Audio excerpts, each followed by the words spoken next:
Good to see you. Alright there, Revenants, welcome back to Code Vein in the Road 100, and today we are in the Crown of Sand, and today we are going up against Eva in the very long run back that takes a very long time. However, her level is actually pretty smooth, pretty quick, pretty simple, and so as we get started here, we're going to be running Demeter, and it is going to be a light one-handed sword kind of hybrid here combo, and we've just kind of stacked ice and slash and pierce and crush, and so kind of running the basic formula here that we have for regular average kind of builds, where you just kind of put a lot of drain, a lot of speed, and a lot of damage, and just try and you know, do your best with what you have. And so Demeter is, remember that one blood code that if it can do it, Ishtar is just going to do it better in every single way. So just keep that in mind as we go forward here. Now with the machete and the broadsword here, these have the same drain values at 0.57, and so if you are interested in going for one over the other, obviously the machete has higher damage, less defense. The broadsword has higher defense, less damage, but they do have different movesets, where this is an overhead slash and then a side swipe, and then the machete has two side swipes that are kind of crowd clearing, and the broadsword is like a very single target kind of attack. The broadsword does have a pierce attack here, where you can poke people, and the machete has an overhead slam. So whichever one-handed sword suits your fancy, keep that in mind, that they do fare roughly similar, and the charge attack here is a heavy wide sweeping strike, and the charge here is kind of a overhead slice. So keep those in mind. I prefer personally the broadsword over the machete, but it does have just slightly less damage, but that is no real big concern here. So we just get buffed up, and then we run in here, and we just go ahead and you know, absolutely demolish these fellas. And so the one big thing here we're going for is Cloak of Winter, because it is absolutely very slow, and it takes forever to get it off. So that is nice that we will actually get it to play here, which is really great, because typically you don't get a chance to actually play with Cloak of Winter, because of the fact of how it actually takes so very long to... Oh, okay, this guy. Yep. Ninja Man is absolutely the worst, but you can see that versus the big bugs, we get about 9,000 damage out of Cloak of Winter, and then versus that guy, we barely got about 4,000 or 5,000. So that is the damage change there. And so you can see that if you're just kind of dodging and doing kind of basic average things, sometimes you can get into certain trouble because of enemy resistances, and so you actually do have to kind of play into those differences for the enemies, because of how deadly certain things can be to you, as well as switching it around, and how deadly they can be to the enemy. So keep that in mind when you are going up against different enemies in different areas, because it can really make all the difference in the world for your build, to simply just match elemental resistances. Here we've just picked all the light gifts that we can find that would benefit us for this area, and they all happen to be ice, so that is very, very, very nice. Ice is nice. Okay, if we can get a backstab here, that would be great, and then we can go right into a Cloak of Winter. Now, Cloak of Winter is an excellent AoE. The problem with it, obviously, is that it kind of has this niche ability here of being a crush gift as well as being ice. So you can't use it, you know, any and all the time, because it is crush and it is ice. So it is very, very, very special and unique to only be those items, and you don't have a dark version of it or anything like that, and so you have to make sure that you are going against enemies that are either weak to it or at least not super resistant. But you can see that it makes for a fantastic kill gift for these giant bugmen here, the bog predators, and it is super good.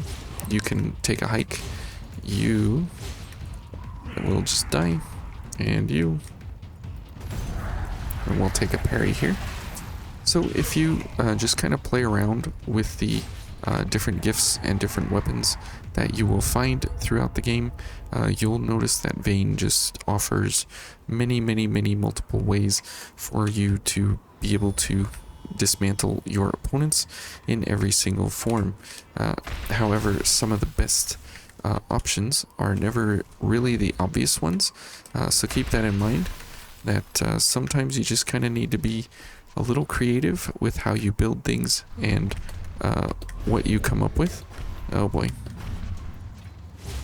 Let's see if we can get close enough here to get a backstab. I don't think so.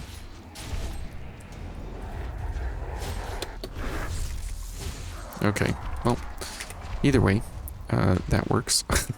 So here you definitely want to get at least some of your gifts going, so that way you make sure that you, as you run across the sand here, you don't completely lose all of your ichor.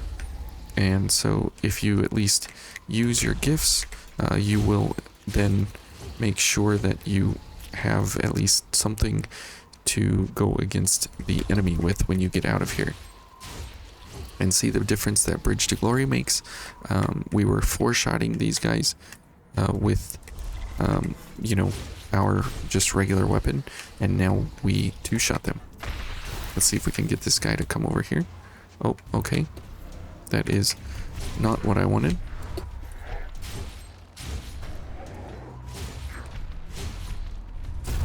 Oh, good. We got a backstab.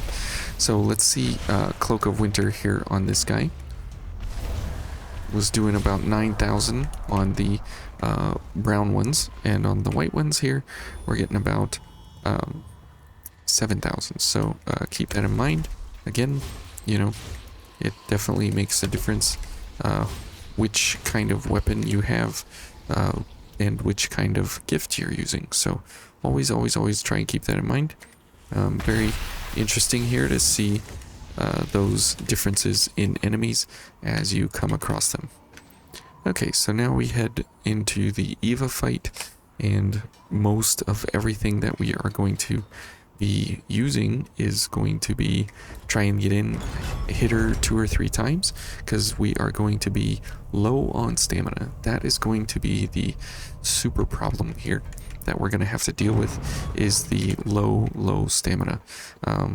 There's nothing really you can do for Demeter because it's so very low on stamina as compared to everything else. But it is one of those things that you're just going to have to work with and try and understand. Now, obviously, if you try and min-max for stamina, obviously you can get crazy high values of stamina.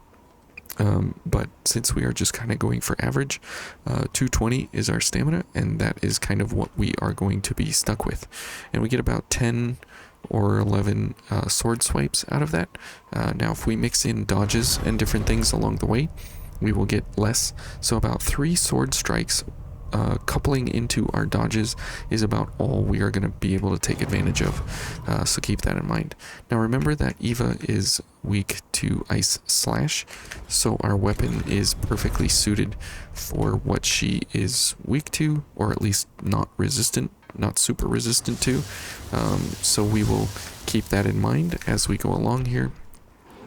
So our sword is actually the best possible option for dealing damage here, and so we will try and keep that as much as we can going forward, which is why it's important to preserve stamina for the damage. So we'll go for the machete here in the fight with Eva, and let's go ahead and get our gifts going. And so you can see both swords in action, and you can kind of judge which one you prefer. Both swords are fun. My personal preference is the broadsword, but the machete is pretty cool. Just how it looks, and it cosplays really well with other things. Okay, so you can see there the amount of options that we have there. Let's go for a crush gift here. Oops, dodged too early. I couldn't really tell what she was doing.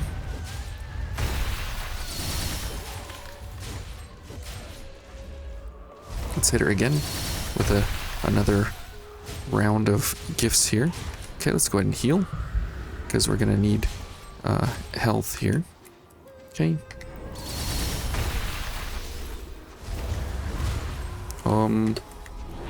Can't see. I think she had one right on top of her, but that's okay. I figured at least one death here would be kind of obvious, but you can see that the machete is just slightly ever bit so slower than the broadsword, and the one way that you can kind of equalize the two swords is the running attack gift, where you run a little bit and then do that very quick slash. That is very tricky to get constantly, but it is way fast, and it comes out very nicely. So if you're looking for a quick attack that you can do, the running attack is always a good option to go for, because of the fact that you can like swing that sword really quick and get right into some kind of follow-up attack if you need to. Now, just because the machete does 140 damage more than the broadsword, it still leaves a lot to be desired in the realm of speed as well as utility for following up with different gifts and such. So I do enjoy the machete just because of how cool it looks and everything, but it is not my most favorite as compared. Oh, okay. Couldn't dodge that.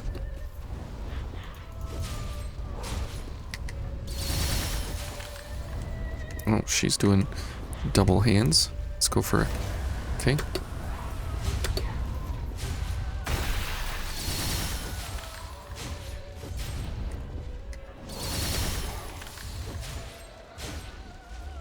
Okay. So 37,000 damage there is not too terribly bad. Let's get some ichor here. Okay. I got stuck on her body. Should have gone backwards, I guess. Pretty much, because we don't have a whole lot of slash defense here, we have almost no slash. Pretty much everything that is a slash gift that she has, which is all the blades that run through the that run through the sand, those tornadoes, everything, they're all kind of slash gifts, and so it is very difficult for us to actually survive any of those. The only ones that we are surviving are her hands, because those are crush, and so because we have very good crush defense, the highest crush defense veil in the game, we are able to kind of survive at least one hit from those here on max difficulty, but everything else is kind of like, well, we're just going to be dead in one hit no matter our health bar. And we could have 5400 HP and it still wouldn't matter because we would die in one hit. So keep that in mind.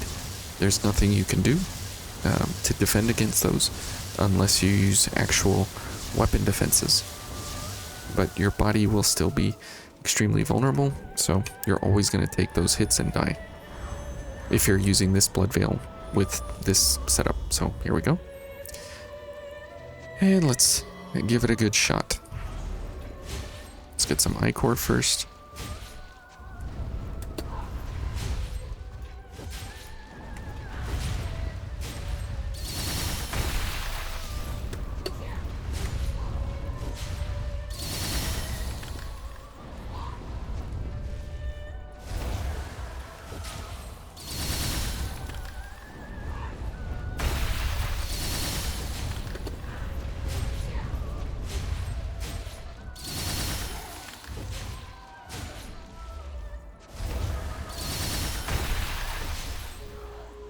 Okay, not too bad of a first round there. Let's just go ahead and back up for the tornadoes.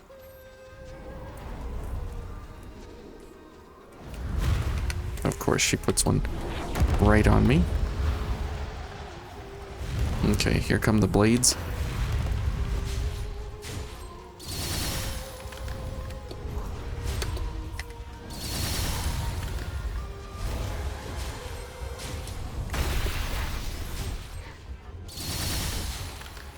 Oh boy.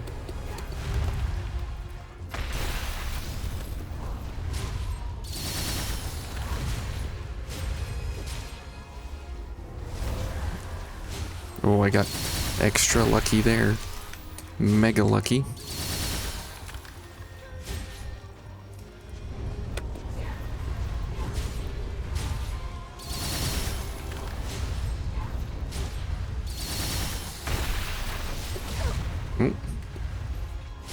Okay. I was gonna say, come on. I almost went hitless, and then she, like, smacks me right at the end, just to make it miserable. But anyways, Eva's a fun fight. She's one of those that you can read pretty easily as to what's happening and when the dodge timings are, except when the camera is, like, smashed up against the wall. Then you're kind of, like, you know, it's hard to tell what's going on. But with just, you know, alternating back and forth between a weapon and a gift, that is kind of the bread and butter of what Vayne is.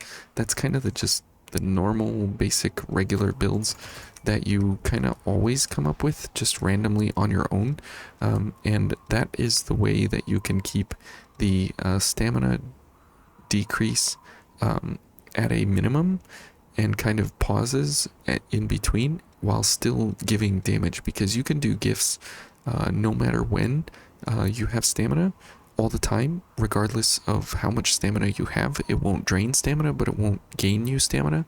So these are free damage values that you can use at any point in time. And because weapon attacks get you ichor back, so you only have this much time to get ichor in your stamina bar, while at the same time dealing damage and gaining ichor back. So it's kind of a dance between the two, which is why average builds are sometimes some of the best that you can come across, just because of the fact that you are mixing stamina as well as damage output between the two of them. So anyways, keep that in mind as you go forward in Vayne. It's really handy as just a basic concept. So anyways, thank you guys for watching, and we'll see you tomorrow. Have a good one. Bye.